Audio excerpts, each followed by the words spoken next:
Hello everybody. In this video, we're going to explore an age-old question in the Bible: what animal was actually the behemoth? But before I begin, I would like to ask you to leave a comment if you like the content I generally produce. Enjoy. First of all, we need to know the qualifications of this mysterious animal. Its description comes from the ending chapters in the book of Job, which reads, "The Lord said to Job, Look at Behemoth, which I made along with you and which feeds on grass like an ox. What strength it has in its loins, what power in the muscles of its belly. Its tail sways like a cedar, the sinews of its thighs are close-knit. Its bones are tubes of bronze, its limbs like rods of iron. It ranks first among the works of God, yet its maker can approach it with his sword. Surely the mountains bring him forth food, where all the beasts of the field play. He lieth under the shady trees, in the covert of the reed, and fence. The shady trees cover him with their shadow, the willows of the brook compass him about. A raging river does not alarm it, it is secure, though the Jordan should surge against its mouth. Can anyone capture it by the eyes, or trap it and pierce its nose?" So, this is the information we have about this creature, but what is it if we put it as straightforward facts and data? Well, one could easily tell that there is a whole lot of hyperbole in these verses I previously showed. In order to magnify the creature, such are the statements, that its bones are like copper and that its limbs are like iron. We also know about it that it is herbivorous, that it has dense muscles in its abdomen, that it has thight skin because of verse 17, and lastly, it might be semi-aquatic, which in this video will be defined as spending much of its time in the water. But before I begin speculating, I have an important message for some young Earth creationists that might be watching this.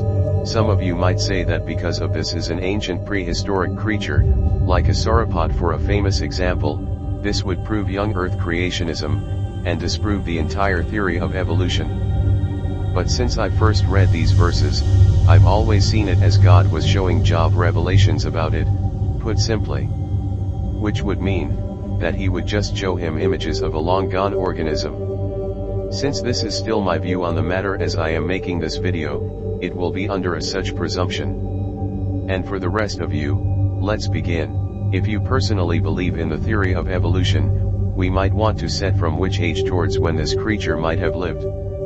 As verse 21 of chapter 40 in the book of Job mentions that it has lied, or still is, depending on whether we find what creature is mentioned, under lotus plants, it couldn't have existed before that, which puts the date for the behemoth's existence back from the early Cretaceous. But there is another requirement, which can be found in the second part of this verse. Marsh reads, along with another one, which comes from verse 22, poplar trees. Both plants date to later times than the lotus plants the behemoth is mentioned to lie under, with the reeds tracing back from the late Cretaceous, and the poplar trees from the Paleocene epoch, just after the extinction of the dinosaurs. But, there is one crucial detail that might give us a larger pool to choose from: how the ancient people, especially those in the Middle East, perceived things. As another fairly popular Christian YouTuber by the name Inspiring Philosophy notes in few of his videos, the ancient Middle Eastern people didn't perceive the things existing in the same manner as we do. We, modern humans, perceive a given thing as existing by its material state, whereas these ancient people recognized a thing's existence by the functions it has. An example for this might be that while we might attribute to a cow that it has black and white skin, udders, 4 legs, etc., they would describe it by the fact that it eats grass, provides milk and meat. But how do we know that? Well, as he also notes in one of his videos, we can see this by the pattern of which ancient Middle Eastern creation stories are made. So, why don't we apply this example to the behemoth as well? Knowing that ferns were discovered back in 1753 by Carl Linnaeus, it's safe to assume that the ancient Jews didn't know about them, and might have attributed to them the functions of grass. However, that might be too far-fetched. The poplarous trees, despite evolving just in the Paleocene epoch, might have traits that we could attribute to trees from the Cretaceous period, which would be a little bit unlikely because of one thing: the shape of the leaves. While the poplarous trees have leaves that are more round-like, but not literally, the other trees have leaves that resemble more of a spiky shape. And for the last plants, reeds. For this one it might be a bit more likely, since it's basically just tall grass near ponds. So, what dates do we have for the existence of the behemoth? Well, the earliest possible time that this animal might have lived in, due to the plants mentioned to have a connection with it, is at best just before the dinosaurs died. So I'm really sorry sauropods, but you're out of the picture. This narrows down what the behemoth actually was by a lot, and I mean a lot.